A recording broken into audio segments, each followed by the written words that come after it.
This is a pendulum that allows us to simulate hip fractures. This is one of our areas where we're trying to establish novel methods to prevent hip fractures.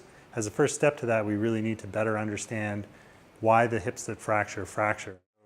This is a human, it's a model of a human pelvis, and these are the human femurs, and then we are potting them into these metal components which you recognize as an upper leg or femur and a lower leg or tibia, down to the ball joint that represents the foot. So this represents a person falling around their foot point, so falling like this and onto their hip.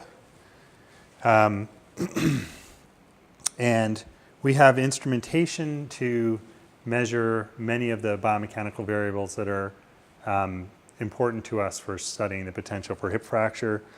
This gray box on the floor is a 6-axis force plate, so it allows us to record when this femur impacts the gray plate, we can record the reaction loads, the 6th degree of freedom reaction loads, so including all shear forces and any torques that are exerted on the plate.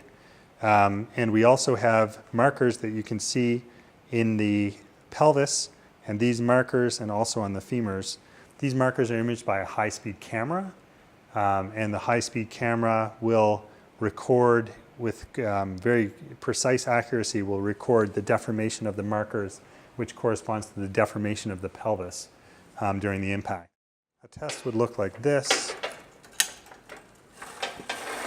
You can see the pelvis and the femurs being guided, and then you can see them coming off at this point, and then now is when the impact happens.